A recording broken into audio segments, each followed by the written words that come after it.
Hey guys, it's Tuesday, March 9th, 2021.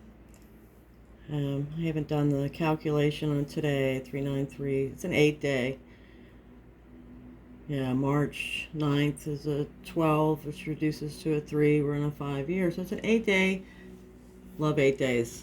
My life path is an 8, so okay, that's our little mini numerology. Okay, so I started today. After I shuffled, I thought, well, I'll use my psychic tarot, which I love, and was planning on pulling 4 cards, but ended up with 8 cards because it was just so incredible the way it kept coming. So let me show you what happened here. The first card is a number 2, and this is the second chakra. This is the I desire chakra, but number 2. And then we get number 4, the 4 of Wands here, which is foundation and achievements. This is also often referred to in tarot as the wedding card, only because it signifies that those moments where you just can really, really, wow, be so joyful that, wow, I never thought I'd get here. I never thought I'd have it. I never thought we would make it, whatever. But it's a moment of like real joy and accomplishment that, yeah, everything's solid. But the numbers here was what got me too. We start with a 2, we go to the 4. The next one up was a 6, so I hope you're seeing the pattern. Here's the Lovers, which is about that harmony, that happiness. Can be a relationship, can just be about choices. Can just be about feeling this awesome feeling of what I desire is attainable or has been attained. Yeah, it's just really beautiful energy in the 2, 4, 6. And then we continue with an 8, which here is the 8 of Wands, which signifies fast communication, fast action, fast movement, fast, 2, 4, 6, 8. And it's an 8-day. Remember that now. I didn't know that before. So we've got positive movement forward, the 8 of Pentacles. And this is all about being the master of your profession, the master of your work, the master of what's happening with your tangible life. So 2, 4, 6, 8, 8. And then we go to another, and I kept pulling here because of the Pentacles, and this was all just such a beautiful group of cards. But the 2 of Pentacles here, movement, choices and decisions about tangible things, about, money, jobs, investments. And then the 7 of Pentacles. And this is about investments. This is about, one of the things that I really remember my dad telling me. It's not how much money you make, it's what you do with it. So that's what I think of when I see the 7 of Pentacles. And then I only pulled one more because I was just like, it just kept coming. It was just, it was just too good this morning. And then we end up with the balance card here. Yeah, the High Priestess, the balance card.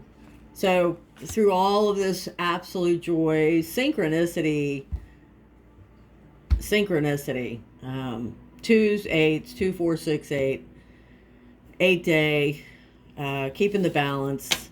I just thought this was just incredibly exciting and beautiful. And I hope that there's a whole lot of you who see this and hear this that can relate, that are feeling this, that are experiencing this, because, yeah, it's truly, truly beautiful.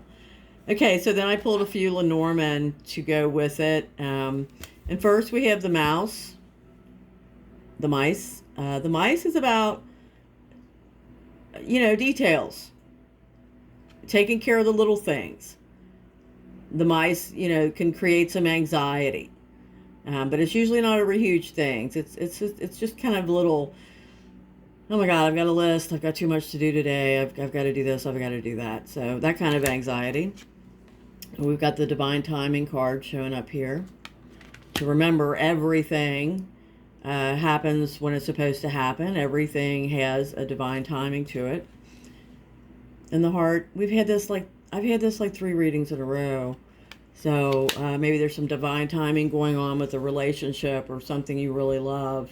It could be related to your investments, your money, your home, anything, whatever you're loving and you're worrying about. Remember, there's always divine timing to be considered. We say everything happens for a reason, and I think we all believe that. So then you have to add to that the divine timing aspect. So everything happens for a reason in its own time. It knows the right time. Spirit knows the right time. And then we get the book, Discovery. What you don't know, what you are learning, what you are finding out. Pretty interesting cards this morning. So yeah, I just think it's really beautiful set of cards that came up, and I think it's really beautiful that we need to remember the aspect of divine timing. And I think we had the book again yesterday or the day before, but that's all about. It's great not to know all the answers. That's what makes life more exciting every day, is we don't know all the answers. Okay, so I just pulled up the Spirit Totem card. Just looked at this, and we have another mouse here. So the mouse says, tend to the small things. Yeah, take care of your checkoff list. Even if you get caught up in the rapture of today and the beautiful weather and these beautiful cards and the beautiful feeling, take care of your to-do list. Still got to keep on track. Okay, that's what I've got, everybody. Please subscribe to my Readings with Care YouTube channel. Please like the Facebook page. Please reach out to me for any kind of reading. I do group readings, small groups. I also read up in Montgomery at Enhancing Your World Holistic Center. And I do phone readings. And a lot of people I come across feel somehow that phone readings are not as good as in-person readings. And I had this discussion with someone the other day who had had a phone reading with me previously. And it was interesting, because she was saying to me, well, I was kind of concerned about that because, I'd read her before and she didn't know if I remembered her. And she felt that was a concern, that I wouldn't remember her or the previous reading. So I pointed out to her, like I do all the time, so much information, so many cards, so many readings, so many people. I rarely remember what happens in a reading. Once, I am reintroduced to someone I've read, or it's further down the line, I may remember, oh yeah, you were moving, or oh yeah, I may remember a few things, but I do not remember whole readings. I don't. I save my brain space for other things. Not that your reading's not important, but I certainly don't need to hold on to every one of them. So after she had the live reading the first time, and the second time she had the phone reading, she could understand when I said, it's really better when someone doesn't remember your previous reading, because, in my opinion, it gives it more validity. You remember, the person getting the reading remembers what happened in the first reading. The reader doesn't, so the reader can't rely on that memory. Okay, it keeps me right in that place of presence right now, the energy right now. So yeah, the reader is not reaching back to previous readings. And when I explained that to her, and that was a better thing for her or anyone getting a reading, she totally got it. And she also mentioned it's easier to focus on a phone reading, just listening. And I also would encourage people, when you get readings, please don't take notes. Please don't be looking at your social media or anything like that when you're getting a reading, phone or in person. You need to be completely in the moment. So, I just wanted to mention that today. So yeah, I also do phone readings. So just message me, reach out to me, and I am here. Have a great Tuesday.